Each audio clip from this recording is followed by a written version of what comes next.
Well, welcome everyone. I'm Rhonda Gray and I am a clinical hypnotherapist. And tonight's segment is going to teach you about the importance of stress management and relaxation. So let's talk a little bit about the body first. I want you to tell me, this is major participation here, tell me some things that the body absolutely needs in order to stay alive. I'm looking for 3 specific things, but generate whatever. I need 3 things at least. Rest. Rest. Very good. Sleep, rest. Water. Water. Nutrition and food. And oxygen. Absolutely. Very good. You guys are awesome. All right. So we definitely have to have oxygen in order to breathe. We have to have nutrition in order to keep fuel and energy going. And we have to have rest and relaxation.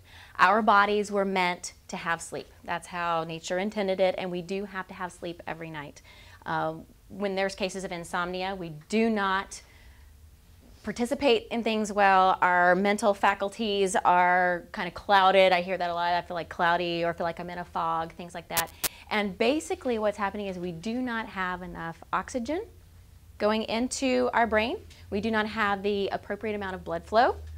And our body was not allowed the time to repair and rejuvenate as it was intended to. And that's what happens during sleep. During the relaxation period is when our body repairs and rejuvenates.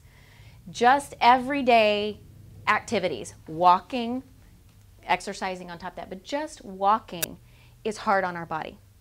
It builds muscle, but it also, if we're walking on rough terrain or up hills and stuff, guess what?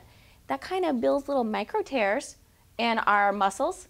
And so like if you're walking up a hill and you feel sore the next day or something like that, it's because we're building muscle. That's still some work on our muscles, and it needs to repair and rejuvenate. All right, that happens when we're at a state of relaxation. So if our body does not get enough rest and relaxation, it's not allowed to repair and rejuvenate to the maximum extent that we need. Okay? So we're not going to get into how much sleep we need. It's just getting into that state. All right. So who has been listening to your CD, your relaxation CD? All right. What do you think? Did you get the recording?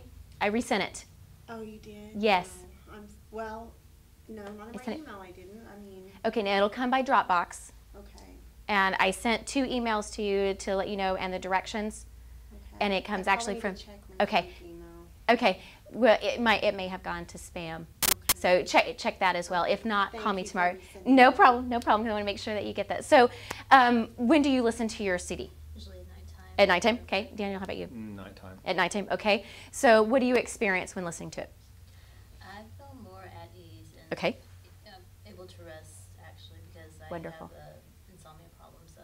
Do you? Okay. How long has that been going on? On and off, probably the last 3 years. 3 years. Mm-hmm. Okay. All right. And so that helps you kind of calm things down? Things down. All right. What about you? What do you experience when you listen to it? Pretty much the same as Monica said. It just makes me feel my muscles relax, my eyelids close, I can't open them. Oh, very good. You're And responding well. That's good.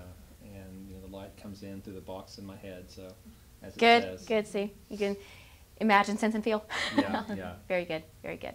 That's the response that you want. Okay, because what that's doing is shutting off the chatter that's in our head that keeps us going all the time, whether it's our to-do list or trying to make sure that we get our kids planned out for the next day, whatever it is, thinking about what I forgot to do at work, what I need to do at work tomorrow, or things around the house. That's what keeps us going and does not allow our bodies to prepare itself for that repair and rejuvenation period. Okay? So what is very important for us is to learn how to get to that state whenever you need to. So in moments of stress, what physically is happening to your body?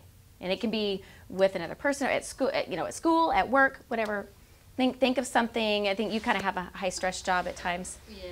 All right. What physically happens to your body when you have a stress response? I have like I would say, a tendency to crave sugar. Crave sugar. Yeah. Okay. It's weird. Every time I get very high stress, I'm like, okay, I need some chocolate. Okay, so a replacement. Mm-hmm. Okay. All right. What about, okay, so that's kind of like more of a habit form thing. So what happens inside your body when you get one of those calls from someone that doesn't go really well? What happens inside? What do you notice? I feel like I start getting pressure pressure in your, like in your chest, heart pounding a little bit? Yeah. Okay. What about you? When you think when it's time for a test? To take a test? Yes.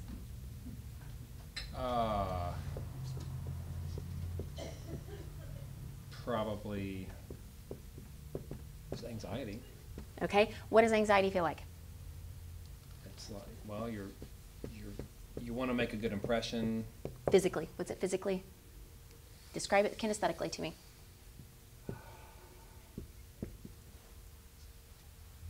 Do you feel blood pressure kind of rising a little bit? Sweaty palms? Yeah, sweaty palms. Sweaty palms, Sweaty okay. palms. That's common. Increased breathing.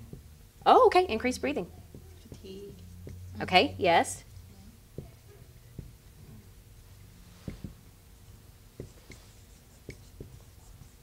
Those are all very common. Those are all very common. Now, what is happening to your body when you have a stress reaction or a stress response is inhibiting your ability to repair and rejuvenate. Okay? So what this is causing is for your blood flow to be decreased down to your feet, down to your fingers, even up to your head. So when we have those moments, or you put that test in front of you, do you ever have those moments like, oh no, it's gone? Or when you deal with a call, just like, I don't know really what to say, and it's kind of finding the right words, and you don't feel like, okay, eloquence just shot out the window. What is happening physically is that you're not getting enough oxygenated blood to your brain. It's a physiological response. Okay. Because when we have a stress reaction or stress response, all of the blood is pooled, or not all of it because we don't necrotize and limbs fall off, but the majority of your blood flow pools to your major muscle groups, your heart, your lungs, and these major muscles here, so that it's fight or flight. Right. Okay, so either we're going to put up our dukes or we're going to hightail it the other way. All right? So, Well, I think yes. that anger, that can be associated with anger and fear. Like either you're really angry, like you want to fight, Absolutely. or fear, you want to get away. Absolutely. It's fight or flight or fight or flee, whatever you want to call it. Absolutely. So it depends on the type of emotional reaction that you have. Mm-hmm. Okay, so what's happening, you're not getting, or sometimes, you're like, I can't feel my legs when something's really scary, and you get startled, something like that, it's like knees buckle. It's really, the blood is being shunted off, okay? So do you know what nicotine and caffeine does to your body? You heard, have you been, it like squeezes off your veins and capillaries? And so that constricts them, absolutely. Stress does the same thing.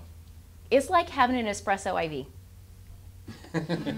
We do this naturally. We don't need to add caffeine and nicotine to our diets in order to get the same reaction. We do it to ourselves every day.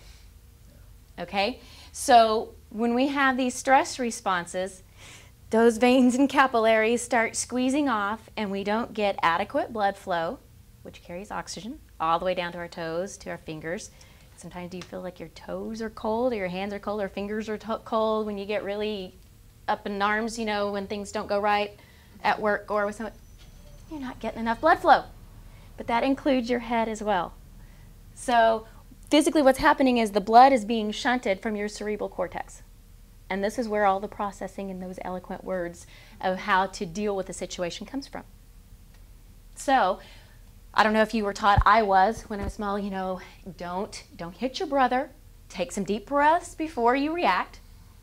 There is scientific evidence behind that. Basically what you're doing is you're forcing oxygenated blood to your brain so that you can think well and make better decisions, hopefully. And so, okay, I won't hit my brother. I will turn around and walk off. Yeah. So as adults, we are able to make better decisions that way. But that's basically what's happening physiologically. So it's really important for us on a daily basis to know how to manage our stress. Now, let me show you where our stress is managed in our brain. This is our conscious mind, and this is our subconscious. Our mind has 3 parts to it. All right? Now, can you see that there's a little bit of difference between the conscious and subconscious, or do you notice any difference at all? Well, the conscious occupies about 20%. Pretty close, yeah. Yeah. So right. Most of your storage space is in your subconscious mind, and that is where your autonomic nervous system is controlled, which are these reactions. Okay, you've got, see, and all of those automatic body responses like blinking your eyes, breathing, those are controlled by your subconscious mind. Those are things that you don't have to think about to do. It just automatically happens. That's the reason that's natural. And we automatically just cut things off when things don't go our way, or we have a negative emotional reaction to something. It comes from our subconscious mind. So the reason that the recordings are so helpful for you, not only do you hear my voice to drown out what's going on in the to-do list and things that we want to accomplish tomorrow and things, or things that we didn't get done today, that's the reason that it's so helpful. Is you hear my voice to kind of calm down or overpower that, but it also relaxes this critical factor, which is that chatter in your head. And the wheels turning all the time, it's called a critical factor. All right? That's what the relaxation does, is quiet that down and allows the subconscious mind to take over and do what it needs to do, which is helping you resolve the physical reactions to the stress.